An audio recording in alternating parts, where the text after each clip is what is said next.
This tiny little lens right here is the brand new Sony 11mm f1.8, a highly anticipated super wide-angle lens for the aps-c system. Now, I know what you're thinking, is it any good? Well, my friends, that's exactly what we're going to try to find out. We're going to put it to the test and try to see if it's worth your pretty little pennies.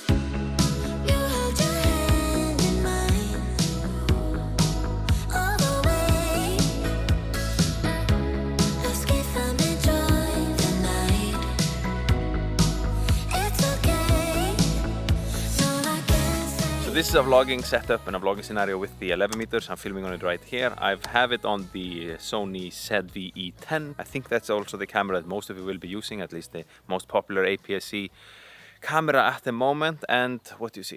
It's pretty wide. I mean, this is a nice. I'm just hand holding it. I don't have a Sony grip or any type of grip, so I'm just hand holding it. I have a long hand. You see this long hand? This is pretty long. But the first thing that strikes me a little bit. It's a little odd is that I'm guessing that this is going to be advertised as a like vlogging lens because it's super wide, but it's not stabilized at all. And most of us will be using it here on the ZV-E10. So if I walk, how does this look? Is it shaky? Let's walk super slowly like this. Does it work? Could work. I mean, if I'm smooth with it. But I know that when I'm mostly vlogging, I'm like, hey, what's up, everybody? But how does this work? This is probably too shaky, right? So, yeah, let's put it on the active stabilization. Let me see, how do we do that? It's like, this is now the active stabilization that the ZV-E10 has, which is like a digital stabilization, but you can see it punched in an incredible amount. So it's no longer this like super nice wide angle that we have. But this is workable, and now when I walk around, I mean, this is way more stable, right? But I think it punched into like 45%, which is... That's a lot. That's a lot. That's a lot of cropping in. So I don't know. What do you think? It's like if I'm walking like this, it works, right? I'm checking the screen here. I mean, it seems like it's doing a good job. But and this is definitely usable for a vlogging scenario.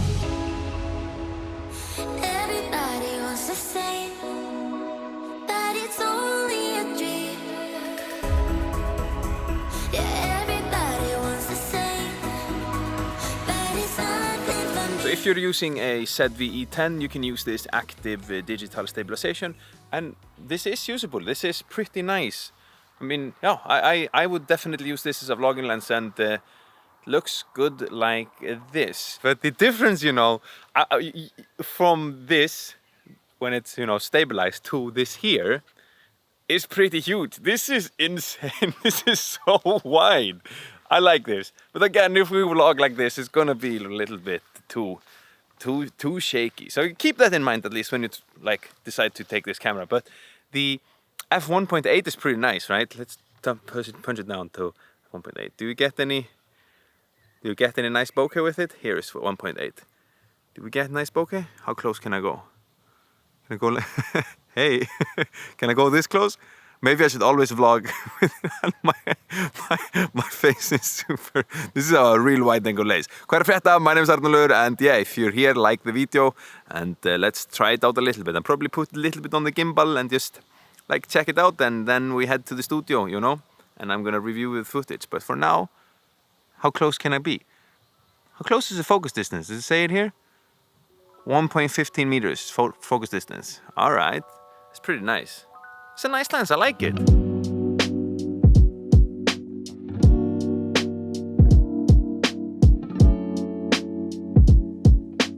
What do you think about the skin? The ZV-E10 has like this soft skin effect, so now I look like the beautiful Instagram and TikTok models. I'm a TikTok star, I have like almost 1 million followers there, so I should maybe almost always have this beautiful soft skin effect. How do I look? Do I look like a Viking? Is it nice? Also, the bokeh is pretty nice. I'm pretty impressed. I'm at f2 now, and if I'm close, this bokeh, like for a wide-angle lenses usually don't have nice bokeh, but this looks pretty nice. And there's no active stabilization now, so yeah, nice. I like it.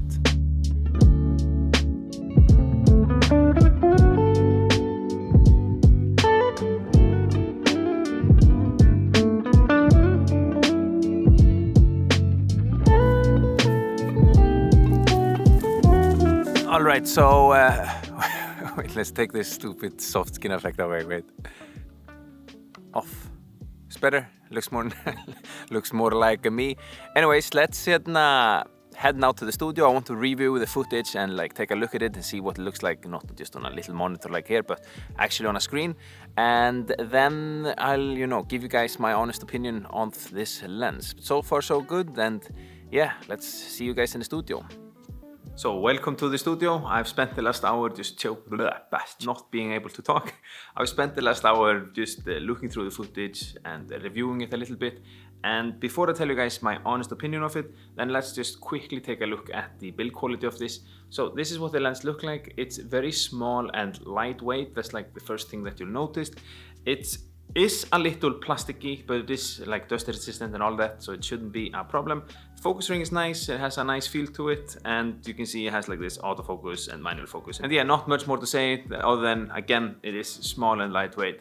So, what do I think about the footage? I actually think it looks good. Like the bokeh on this lens, I'm really surprised. It's definitely due to the fact that it has a really short focus distance, and all in all, the footage looks beautiful.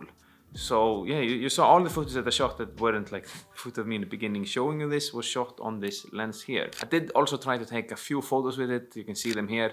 These were all just JPEG straight out of the camera. I didn't bother doing any raw photos or anything like that. I just want to see how is this lens performing, just plug and play. And also all the footage you saw, it's not color graded at all. It's just straight out of the camera.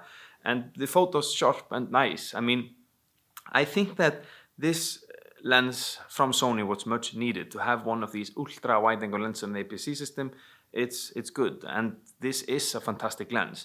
However, as I mentioned in the beginning, I would like to have seen this lens having OSS, like optical stereo shot, being stabilized. That would have been sick.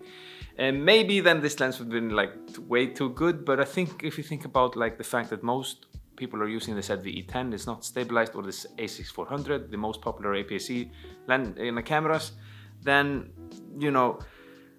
it isn't stabilized. You can go, of course, in the active stabilization thingy, but it punches in at 45%, which is a whole lot.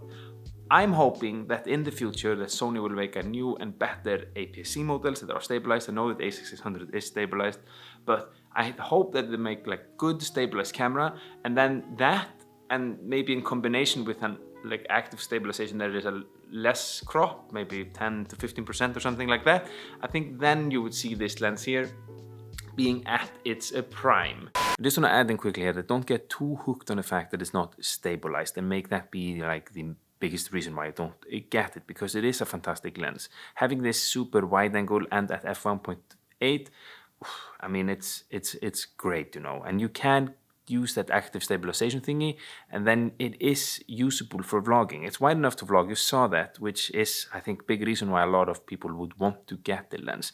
And also, all of these shots where I was following my daughter running around, these are totally handheld with the active stabilization, and they looked good. And even better if you decide to slow them down to 50%, then it is going to look smooth. So yeah, I just want to add that fact that take in all the factors that you see before you decide to buy anything. But yeah, onto the, original, this is the original video. Onto the fact, let's take it from where I cut you off, okay? All in all, my conclusion is fantastic lens. It doesn't take up a lot of space. You can have it in your camera bag, easy, lightweight, and ultra wide angle, and it's good. I do recommend it. My concern is only is that it should have been stabilized. But other than that, it's a great lens. Is there anything else? I don't think so. If you buy it through my, affiliate links, because then you're helping me out, and that is nice. It's good luck to help an Icelandic fellow out, and I think, I think that's it. If you're still watching, you're a total legend. If you could smack that like button for me, it really helps me out. And other than that, I'll catch you guys in the next video. I'm out. Peace. This is a message to all of you who love to use a really long selfie stick, the selfie stick community out there.